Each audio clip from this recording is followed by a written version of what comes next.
Test 2. This is the IELTS Listening Test. You will hear a number of different recordings and you will have to answer questions on what you hear.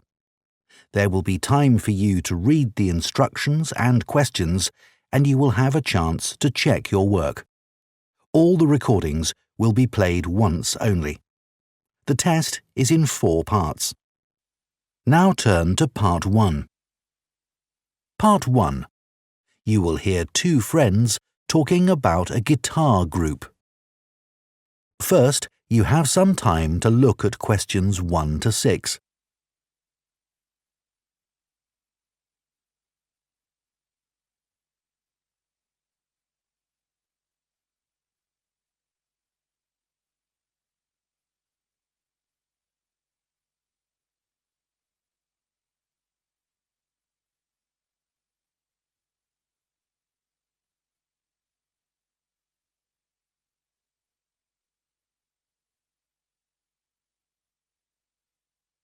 Now listen carefully and answer questions 1 to 6.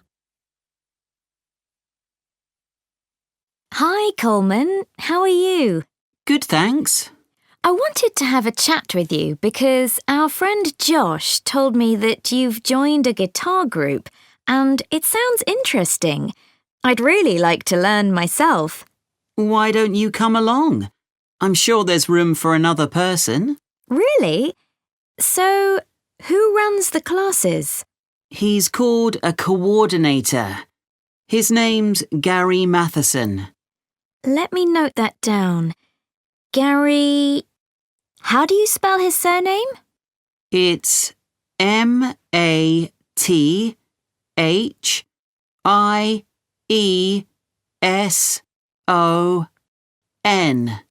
Right, thanks. He's retired, actually, but he's a really nice guy, and he used to play in a lot of bands. Thanks. So, how long have you been going? About a month now. And could you play anything before you started? I knew a few chords, but that's all. I'm sure everyone will be better than me. That's what I thought too. When I first spoke to Gary on the phone, he said it was a class for beginners, but I was still worried that everyone would be better than me. But we were all equally hopeless. Oh, that's reassuring. So, where do you meet? Well, when I joined the group, they were meeting in Gary's home. But as the group got bigger, he decided to book a room at the college in town. I prefer going there. I know that place. I used to go to tap dancing classes there when I was at secondary school. I haven't been since, though, and I can't remember what road it's in. Is it Lock Street? It's just beyond there, at the bottom of New Street, near the city roundabout. Yes, of course. The guitar club is on the first floor in room T347. Right. And when do you meet? Is it at the weekend? We meet on Thursdays. It used to be 10:30, and that suited me well. But now we meet at 11. The class that's in there before us asked if they could have the room for another 30 minutes. Oh, I see. Well, I'd love to come, but I don't have a guitar. Well, you can always buy a second-hand one. There's a website called The Perfect Instrument that sells all kinds of guitars, violins and so on. I'm sure you'll find something there.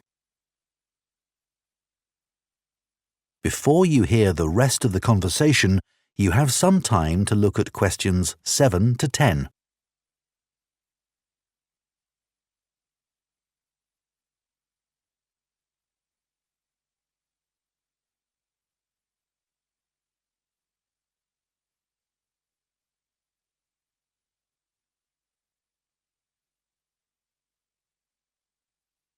Now listen and answer questions 7 to 10. So, what's a typical lesson like with Gary? Well, he always starts by getting us to tune our guitars. That takes about 5 minutes. Uh-huh. Some people have an app they use, but others do it by ear. Gary goes round and helps them. And while he's doing that, he tells us what he's going to do during the lesson. Right. First, we usually spend about 10 minutes doing some strumming. So, is that using... what are they called? Plectrums? No, we just use our thumbs. Oh, much easier. Gary reminds us where to put our fingers for each chord, and then we play them together. Sometimes we all just start laughing because we're so bad at keeping time. So Gary starts clapping to help us. Do you learn to play any songs? Yes, we do at least one song with words and chords. I mean, that's harder than you think. Oh, I'm sure it is. That part of the lesson takes about 15 minutes. He often brings a recording of the song and plays it to us first. Then he hands out the song, and if there's a new chord in it, we practice that before we play it together, but really slowly. Do you do any finger picking? That's the last 10 minutes of the lesson, when we pick out the individual notes from a tune he's made up. It's always quite simple. That must be hard, though. It is. But people like it because they can really concentrate. And if we're all playing well, it sounds quite impressive.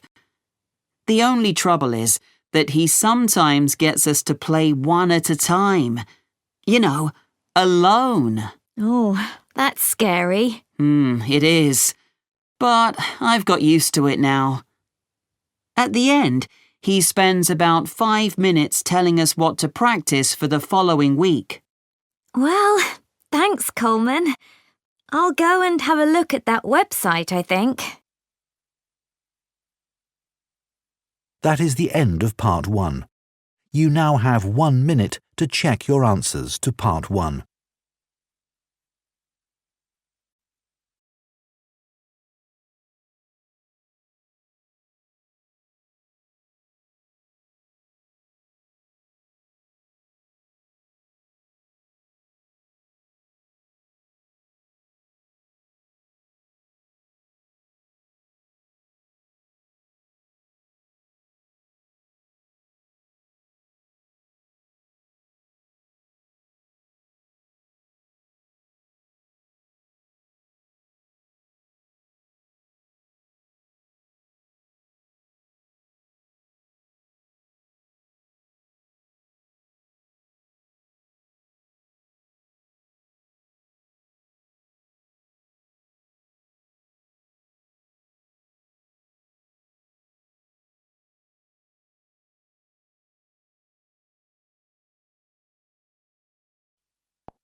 Part 2.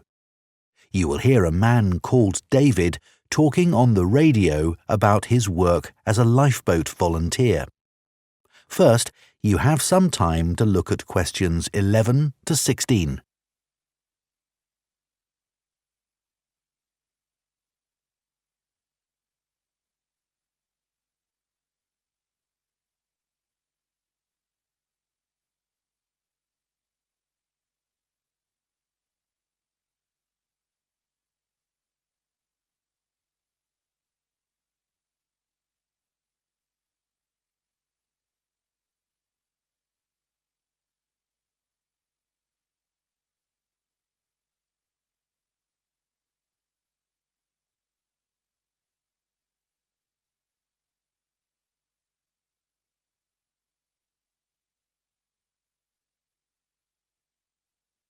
Now listen carefully and answer questions 11 to 16.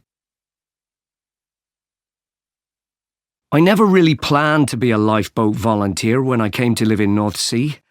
I'd been working in London as a website designer, but although that was interesting, I didn't like city life. I'd been really keen on boats as a teenager, and I thought if I went to live by the sea, I might be able to pursue that interest a bit more in my free time. Then I found that the Lifeboat Institution was looking for volunteers, so I decided to apply. The Lifeboat Institution building here in North Sea is hard to miss. It's one of the largest in the country. It was built 15 years ago, with funds provided by a generous member of the public who'd lived here all her life. As the Lifeboat Institution is a charity that relies on that kind of donation, rather than funding provided by the government, that was a huge help to us. When I applied, I had to have a health assessment. The doctors were particularly interested in my vision. I used to be short-sighted, so I'd had to wear glasses, but I'd had laser eye surgery 2 years earlier, so that was okay. They gave me tests for colour blindness, and they thought I might have a problem there, but it turned out I was okay.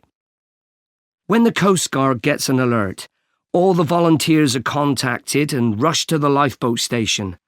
Our target's to get there in 5 minutes. Then we try to get the boat off the dock and out to sea in another 6 to 8 minutes. Our team's proud that we usually achieve that. The average time across the country's 8.5 minutes. I've recently qualified as what's called a helmsman, which means I have the ultimate responsibility for the lifeboat. I have to check that the equipment we use is in working order. The crew have special life jackets that can support up to 4 people in the water, and it's ultimately my decision whether it's safe to launch the boat. But it's very rare not to launch it, even in the worst weather. As well as going out on the lifeboat, my work involves other things too.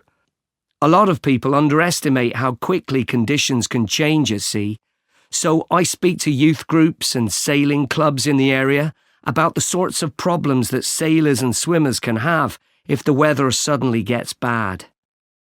We also have a lot of volunteers who organise activities to raise money for us, and we couldn't manage without them.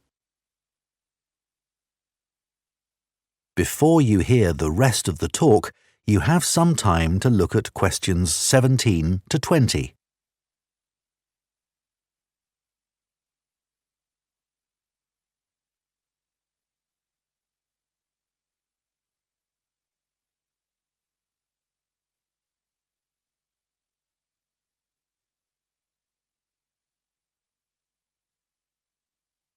Now listen and answer questions 17 to 20.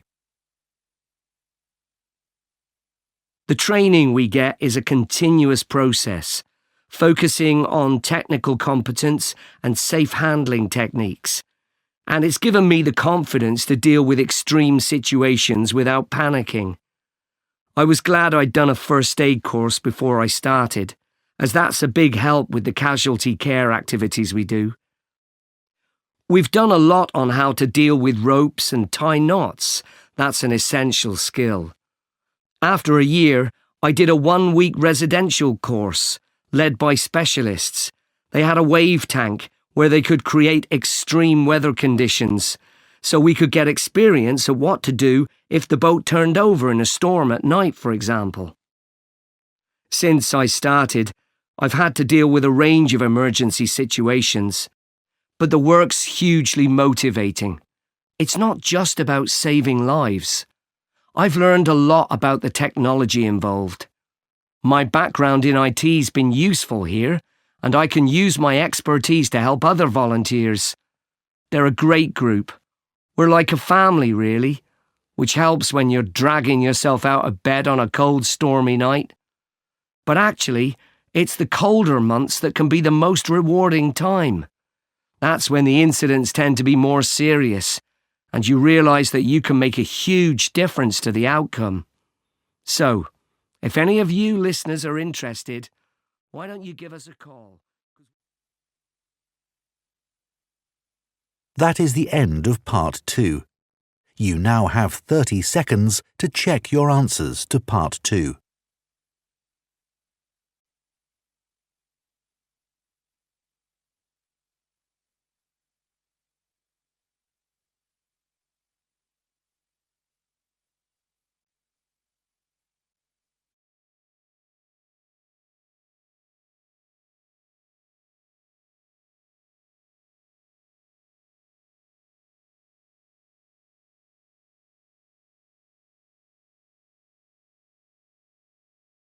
Part 3. You will hear two students called Bella and Don discussing a presentation they plan to do on recycling footwear. First, you have some time to look at questions 21 to 24.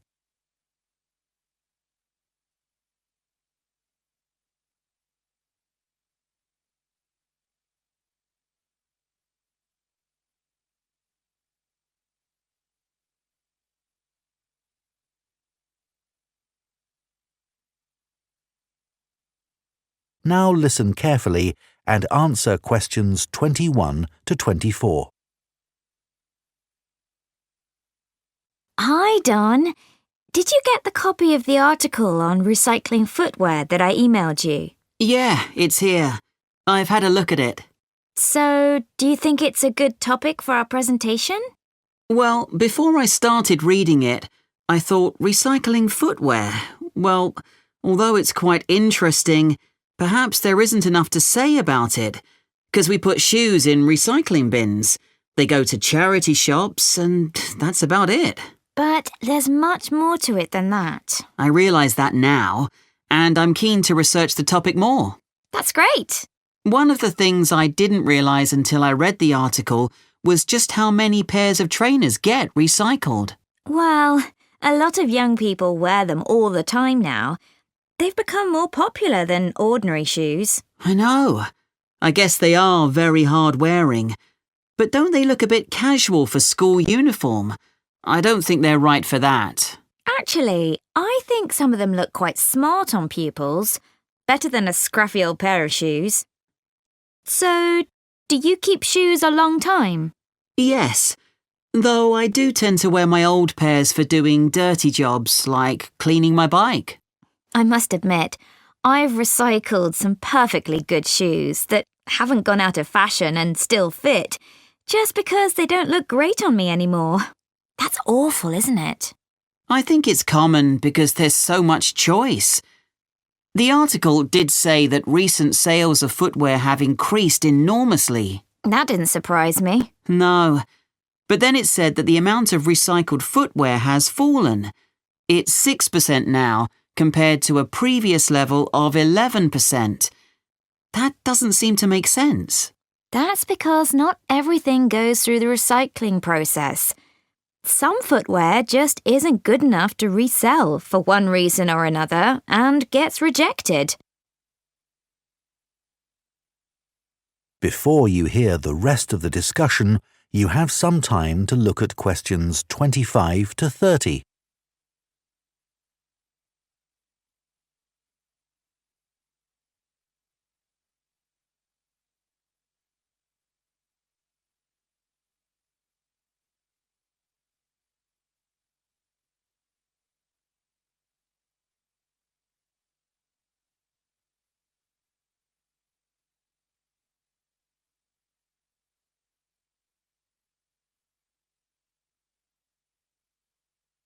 Now listen and answer questions 25 to 30.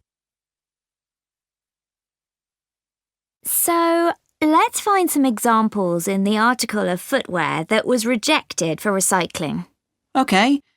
I think there are some in the interview with the recycling manager.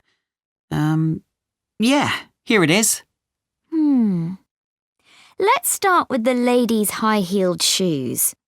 What did he say about those? He said they were probably expensive. The material was suede and they were beige in colour.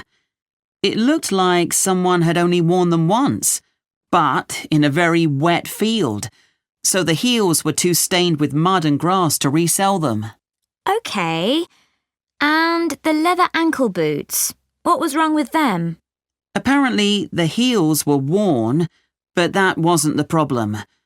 One of the shoes was a much lighter shade than the other one. It had obviously been left in the sun. I suppose even second-hand shoes should look the same. Sure. Then there were the red baby shoes. Oh, yes. We're told to tie shoes together when we put them in a recycling bin, but people often don't bother. You'd think it would have been easy to find the other, but it wasn't. That was a shame because they were obviously new. The trainers were interesting. He said they looked like they'd been worn by a marathon runner. Yeah. Weren't they split? Not exactly. One of the soles was so worn under the foot that you could put your finger through it. Well, we could certainly use some of those examples in our presentation to explain why 90% of shoes that people take to recycling centres or bins get thrown into landfill. What did you think about the project his team set up to avoid this by making new shoes out of the good parts of old shoes? It sounded like a good idea. They get so many shoes, they should be able to match parts. I wasn't surprised that it failed, though. I mean, who wants to buy second-hand shoes, really? Think of all the germs you could catch. Well, people didn't refuse them for that reason, did they? It was because the pairs of shoes weren't identical. They still managed to ship them overseas, though. That's another area we need to discuss. You know, I used to consider this topic just from my own perspective, by thinking about my own recycling behaviour without looking at the bigger picture. So much happens once shoes leave the recycling area. It's not as simple as you first think. And we can show that by taking a very different approach to it. Absolutely. So let's discuss how we're going to split up the present. That is the end of Part 3. You now have 30 seconds to check your answers to Part 3.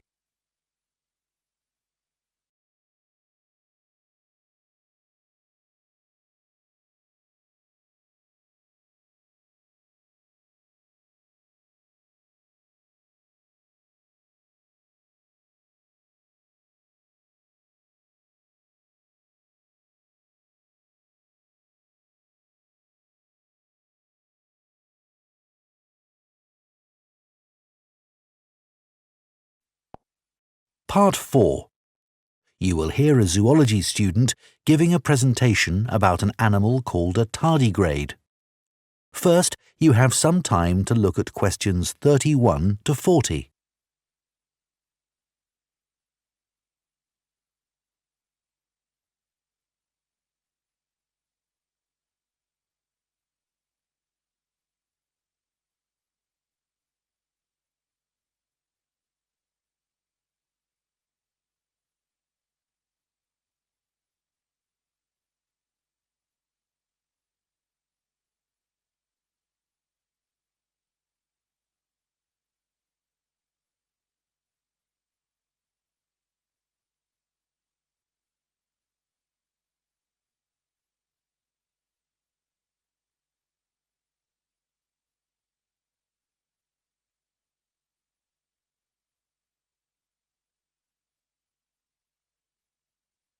Now listen carefully and answer questions 31 to 40.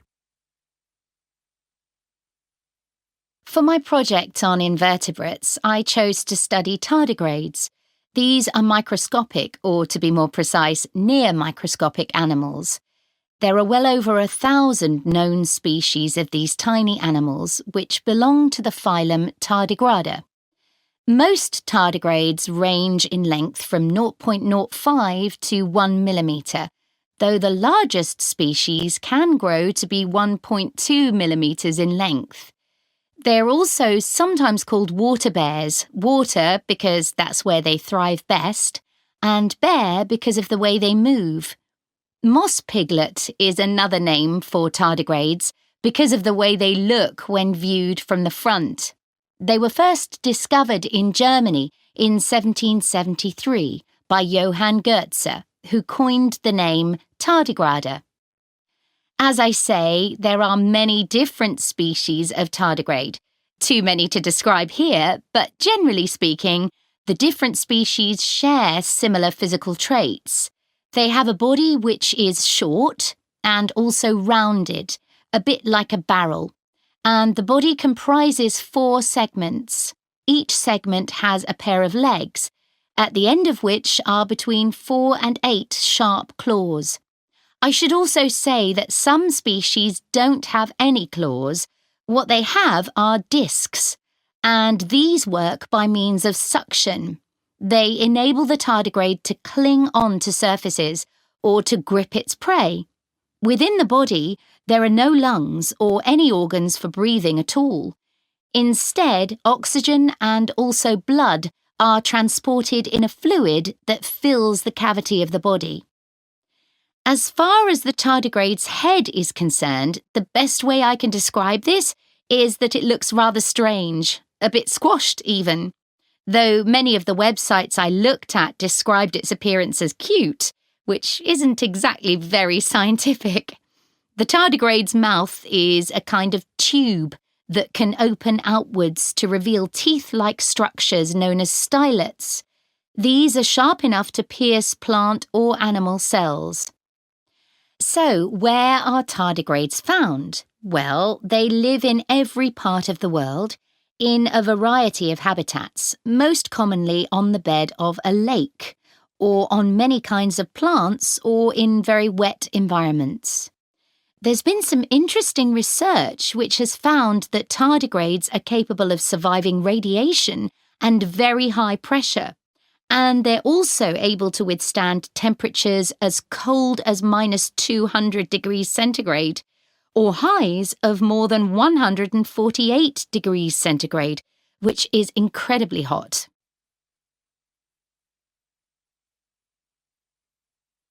It has been said that tardigrades could survive long after human beings have been wiped out, even in the event of an asteroid hitting the Earth. If conditions become too extreme and tardigrades are at risk of drying out, they enter a state called cryptobiosis. They curl into a ball called a tun, that's TUN, by retracting their head and legs, and their metabolism drops to less than 1% of normal levels. They can remain like this until they're reintroduced to water, when they will come back to life in a matter of a few hours. While in a state of cryptobiosis, tardigrades produce a protein that protects their DNA. In 2016, scientists revived 2 tardigrades that had been tuns for more than 30 years. There was a report that, in 1948, a 120-year-old tun was revived, but this experiment has never been repeated. There are currently several tests taking place in space to determine how long tardigrades might be able to survive there. I believe the record so far is 10 days. So, moving on. In terms of their diet, tardigrades consume liquids in order to survive. Although they have teeth, they don't use these for chewing. They suck the juices from moss or extract fluid from seaweed. But some species prey on other tardigrades, from other species or within their own. I suppose this isn't surprising, given that tardigrades are mainly comprised of liquid and are coated with a type of gel. Finally, I'd like to mention the conservation status of tardigrades. It is estimated that they have been in existence for approximately 500 million years, and in that time, they have survived 5 mass extinctions. So it will probably come as no surprise to you that tardigrades have not been evaluated by the International Union for Conservation of Nature and are not on any endangered list. Some researchers have described them as thriving. Does anyone have any questions they'd like to ask? That is the end of Part 4. You now have 1 minute to check your answers to Part 4.